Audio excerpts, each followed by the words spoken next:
পুরো শেখ হাসিনার আমলে মানে প্রায় ১৬ বছরে একবারের জন্য ওরা কোনো ইলেকশন অবজারভার টিম পাঠায়নি।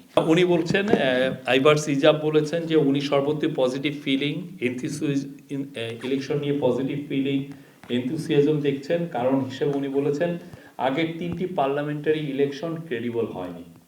উনি election preparation, level playing field বিষয়ে জানতে চেয়েছেন। এবং একটা বিষয়, এই পুরো আলোচনায় আওয়ামী লীগ বিষয়ে কোনো আওয়ামী লীগ বা আওয়ামী লীগের পার্টিসিপেশন নিয়ে কোনো ধরনের কোনো আলোচনা হয়নি। গণভোট নিয়ে কথা হয়েছে। ইউ বলেছেন যে ইউএস ভোট খুবই ইম্পর্টেন্ট। ইউরোপিয়ান ইউনিয়নের যিনি অ্যাম্বাসেডর উনি বলেছেন যে ইউএস ভোটটা খুবই ইম্পর্টেন্ট, কারণ এর মাধ্যমে খুবই ইম্পর্টেন্ট এবং প্রয়োজনীয় রিফর্ম এজেন্ডা বাস্তবায়ন হবে।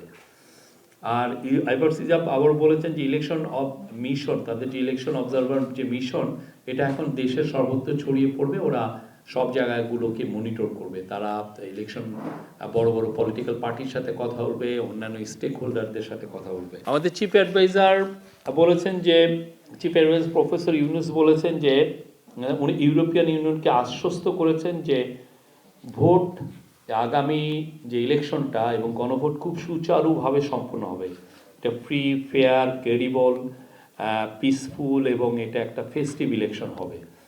তিনি বলেছেন ইন্টারিম গভর্নমেন্ট এবং ইলেকশন কমিশন পুরোপুরিভাবে প্রিপেয়ার্ড আছে ইলেকশন ও গণভোটের জন্য, যাতে এটা সুচারুভাবে সম্পন্ন হয়।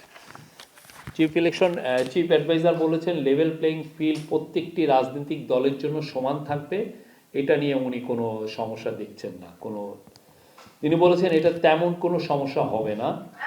প্রফেসর ইউনুস ইউরোপিয়ান ইউনিয়নকে ধন্যবাদ জানিয়েছেন এই ইলেকশন অবজারভেশন মিশন পাঠানোর জন্য। এটা সুষ্ঠু নির্বাচনের জন্য এবং বাংলাদেশের গণতান্ত্রিক উত্তরের জন্য খুবই ইম্পর্টেন্ট তিনি বলেছেন। চিফ অ্যাডভাইজার বলেছেন দেশের ভালনারেবল ভোটিং সেন্টারগুলোতে বডি অন ক্যামেরা থাকবে। আপনারা জানেন সিকিউরিটি ফোর্সের কাছে বডি অন মানে বডিতে লাগানো থাকবে ক্যামেরা।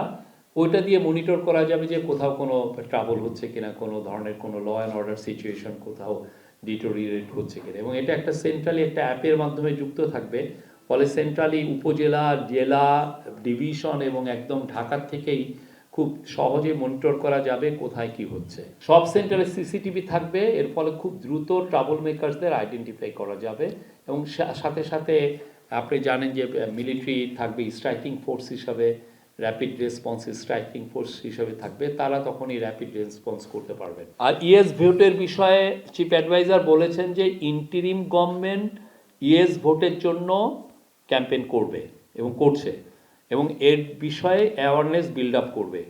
এ বিষয়ে ইন্টারিম গভর্নমেন্ট লিগাল ওপিনিয়ন নিয়েছিল এবং এই টপ লিগাল এক্সপার্টরা বলেছেন যে এ বিষয়ে ইন্টারিম গভর্নমেন্ট লিগাল ওপিনিয়ন নিয়েছিল এবং এ বিষয়ে টপ লিগাল এক্সপার্টরা লিখিতভাবে জানিয়েছেন যে ইন্টারিম গভর্নমেন্ট ইয়েস ভোট চাইতে পারে। এ বিষয়ে কোনো লিগাল প্রতিবন্ধকতা নাই। প্রফেসর ইউনুস বলেছেন দেশের সর্বত্র এখন ইলেকশনের জোয়ার চলছে, তবে ফর্মাল ক্যাম্পেইন শুরু হবে। আপনারা জানেন যে জানুয়ারির 22 তারিখে ফর্মাল ক্যাম্পেইন হয়। আর উনি বলেছেন ইউএর অবজারভার প্রেরণ হচ্ছে বাংলাদেশের ইলেকশনের জন্য একটা বড় এন্ডোর্সমেন্ট এবং এটা বাংলাদেশের আমি একটু আগেই বলেছি একটা ডেমোক্রেটিক উত্তরণের জন্য খুবই প্রয়োজনীয়।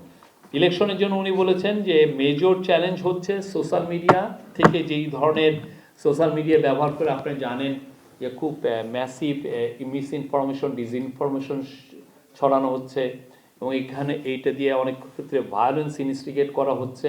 তাছাড়া পতিত স্বৈরাচারের লোকেরা ইলেকশন ডিসরাপ্ট করার চেষ্টা করবে, তবে সিকিউরিটি ফোর্সেস পুরোপুরি রেডি থাকবে যে কোনো চ্যালেঞ্জ ফেস করার জন্য। তারা অলরেডি রেডি আছে। প্রফেসর ইউনুস বলেছেন ওমেন এবং ইয়াং পিপলদের মধ্যে ভোটের জন্য খুবই এনথুসিয়াজম লক্ষ্য করা যাচ্ছে এবং খুবই হাই এনথুসিয়াজম এবং আসন্ন নির্বাচনে উনি আশা করছেন খুবই ভালো টার্ন আউট হবে।